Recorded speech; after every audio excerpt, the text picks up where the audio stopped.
Dues decisions recents han tornat a encendre un debat fonamental. Com gestionen les institucions catalanes la memòria col·lectiva i els símbols que la sostenen?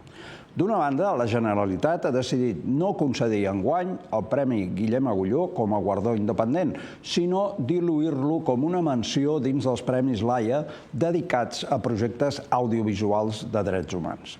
De l'altra, l'Ajuntament de Palafrugell ha anunciat que la cantada d'havaneres de Calella no clourà amb la tradicional cançó El meu avi, arran d'unes acusacions greus contra l'autor de la cançó, tot i que no hi ha hagut sentència judicial.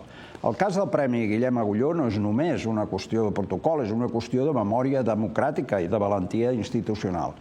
La Generalitat va crear aquest guardó per preservar el record del jove antifeixista assassinat l'any 1993 i com a resposta precisament a l'eliminació que va fer el govern valencià del PP i Vox.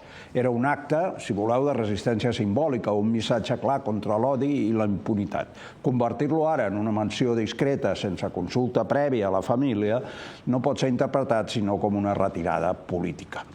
Hi ha un article de Gerard Forest a VilaWeb titulat «Si cau Alacant, cau la llengua catalana», que ens alerta justament d'aquest risc. Quan les institucions afluixen davant el conflicte, no només perdem visibilitat simbòlica, sinó força política i cohesió cultural. La possible exclusió d'Alacant de la protecció lingüística no és un fet aïllat, sinó un precedent perillós que podria estendre's a altres municipis. Tenint en compte la naturalesa expansiva i assimiladora de l'espanyolisme, si no s'atura aquesta deriva, es posaran en risc els drets lingüístics dels catalanoparlants a bona part del País Valencià. Forest critica el silenci dels partits, líders, mitjans i entitats catalanes del Principat davant la situació del País Valencià, especialment pel que fa a la llengua i la cultura. Amb molt poques excepcions, hi ha hagut inacció i tendència a ignorar el tema i optar per un silenci còmplice.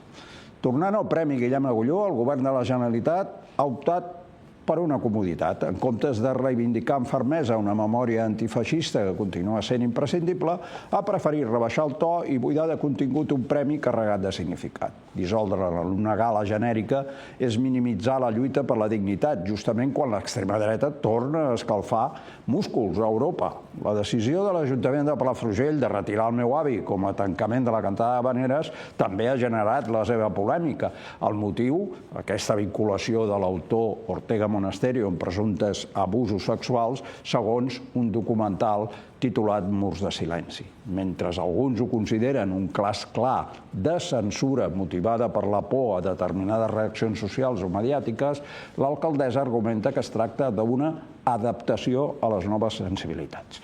Tanmateix, la decisió sembla més aviat un gest preventiu per evitar aquesta controvèrsia que no pas una reflexió profunda sobre el patrimoni cultural.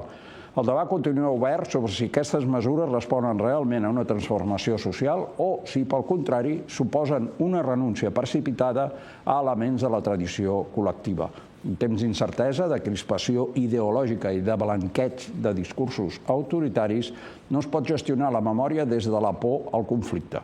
Requereix coratge, coherència i respecte per les persones i les causes que han estat víctimes de l'odi. Si volem que el país tingui futur, hem de tenir clar el passat.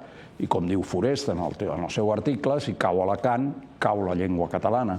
Però si cau Guillem Agulló, cau la memòria que ens sosté com a societat.